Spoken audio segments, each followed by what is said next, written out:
Steve Jobs, a man who was once thrown out of the very company he built. A man whose birth parents gave him up for adoption right after he was born. A college dropout with no degree. And yet, this very man changed the history of technology for the entire world and changed the way we live our lives. His name was Steve Jobs. Born on February 24, 1955, Steve was adopted shortly after birth by Paul and Clara Jobs, an ordinary middle-class family.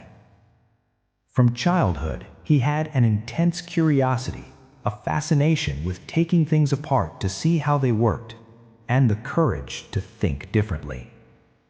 In school, he wasn't exactly a rule-following student. Instead, he questioned things. He rebelled against convention.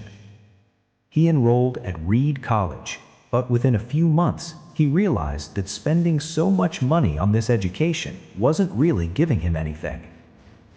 So, he made the bold decision to drop out. A decision that seemed crazy at the time, but would completely transform his life later on. Even after leaving college, he kept wandering around campus, sleeping on friends' floors, collecting Coke bottle deposits to buy food, and walking miles across town every Sunday just for one good free meal at the local Hare Krishna temple. It was during this difficult time that he dropped in on a calligraphy course, purely out of curiosity, with no practical purpose in mind. 10 years later, when he was designing the first Macintosh computer, that knowledge of calligraphy became the inspiration for giving computers beautiful fonts and typography. The dots may seem scattered and meaningless in the moment, but looking back, every experience eventually connects and matters. Around this same time, he traveled to India, searching for spirituality and simplicity. This journey deeply shaped his thinking, teaching him the value of turning complexity into simplicity, a philosophy that would later define every product Apple ever made. Back home, he took a job at Atari while staying in touch with his friend Steve Wozniak, who had built a small computer by hand. Jobs recognized the enormous potential hidden inside that machine. In 1976, in his own garage, along with Wozniak and Ronald Wayne, they founded Apple Computer. It started from absolute zero, funded by selling his own car and a calculator.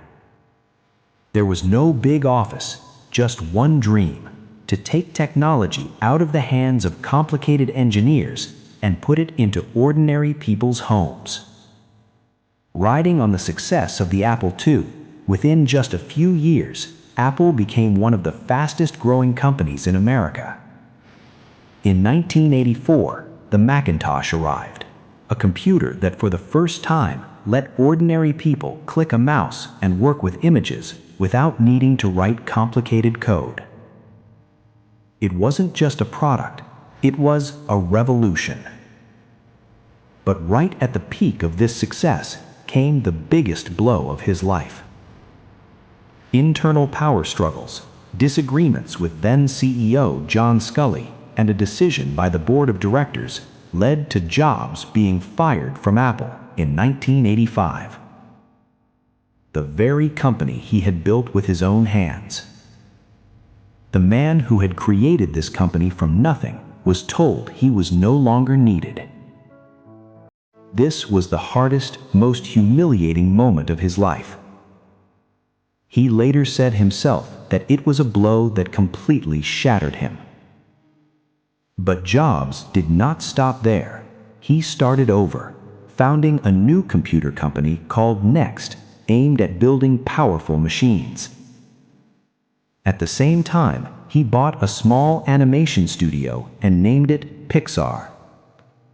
After years of hard work and investment, in 1995, Pixar released the world's first full-length computer-animated film, Toy Story, which made history. The man once seen as a failure proved that failure is never the final word.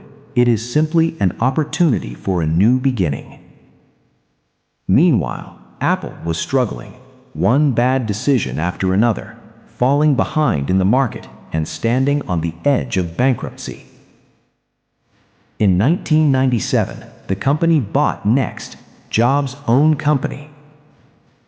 Through that deal, Jobs returned to the company he had founded, this time as CEO. Upon his return, he restructured the entire company, killed off unnecessary product lines, and focused on just a handful of extraordinary products. What happened next is history almost everyone knows. In 1998 came the colorful, translucent iMac. In 2001 came the iPod, which transformed the entire music industry. Suddenly, thousands of songs could fit right in your pocket. And in 2007 came the biggest revolution of all, the iPhone.